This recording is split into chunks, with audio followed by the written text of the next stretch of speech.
Breaking news. Welcome to today's headlines.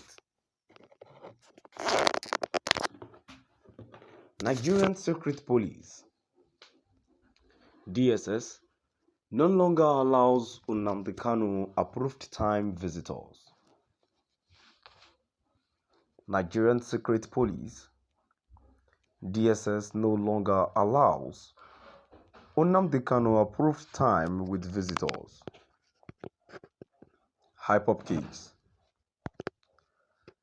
To my dear listeners, from wherever you're listening from, please stay tuned as I read today's news.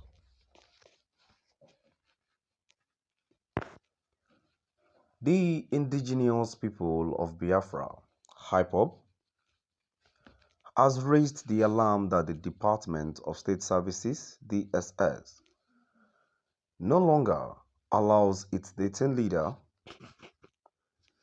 Nnamdi Kanu, to spend the approved period of time with his visitors in the facility.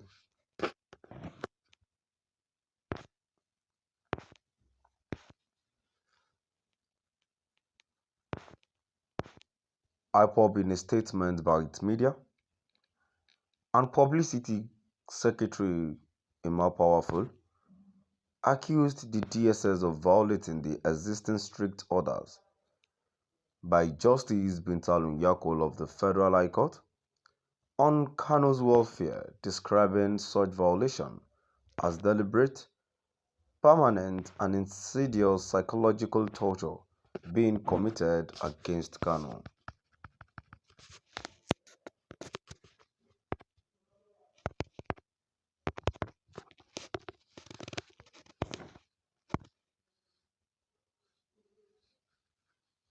The group noted that the DSS action against Kanu is in contravention of United Nations Human Rights Council (UN), HRC, and other international human rights laws and principles.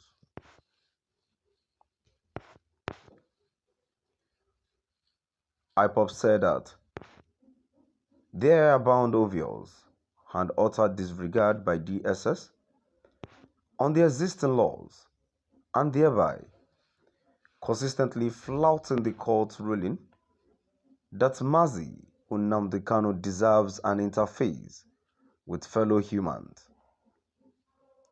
Solitary confinement is a torture under UN law.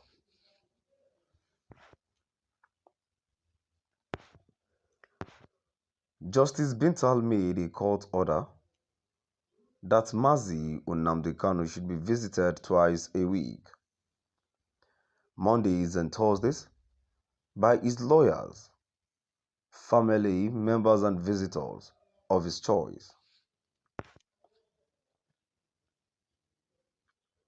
We want to make it known to all and sundry that our leader is now being allowed to see his visitors for only 30 minutes in contravention of the competent court order that approved 2 hours per visit by his lawyers and family members.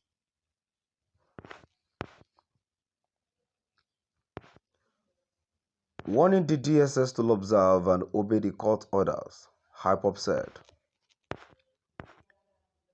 We want to remind DSS of their required obligations, some of which are to abide by stipulated court orders and procedures in handling all matters associated with our leader, Kanu, so as to minimize unforeseen circumstantial consequences should anything goes wrong.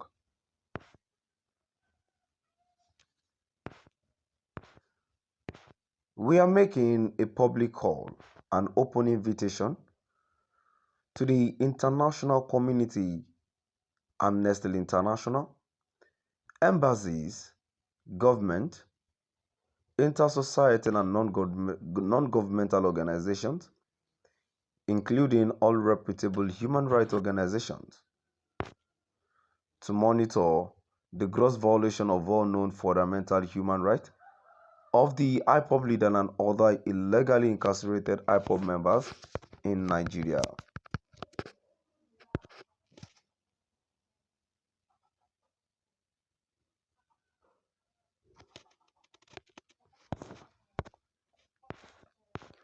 It is no doubt that Biafrans, especially Igbo's race, and their religious worshippers are racially profiled and discriminated against in Nigeria by DSS.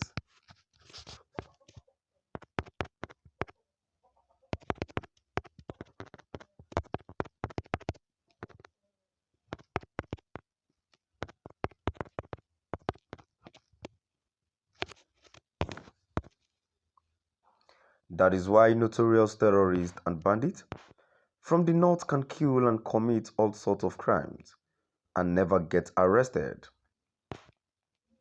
But innocent and unharmed Biafrans, especially Igbos, including old men and women, are indiscriminately arrested, tortured, incarcerated and forcefully dispersed without trace by these lawless DSS and their sister security agents.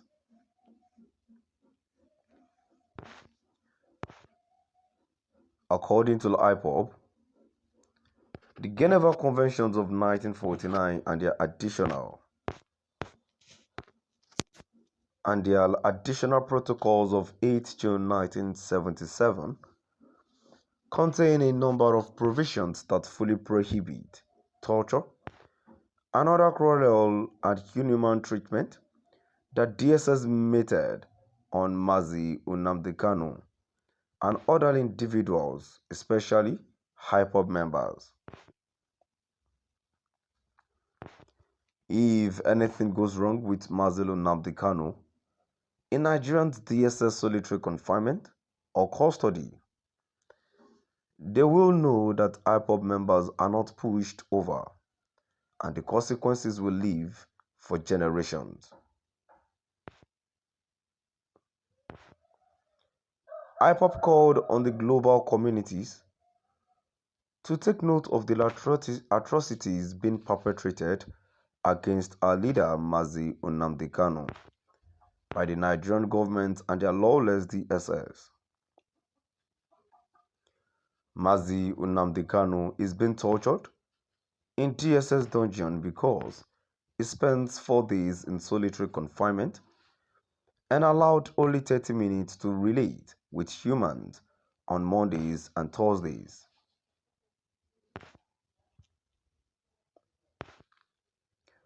As against the subsisting court order that allowed Nnamdi Kanu to stay up to 2 hours with his visitors, DSS no longer allows his visitors to stay with him longer than 30 minutes on each visiting days. To my dear listeners, now we've come to the end of our today's news. Please do drop by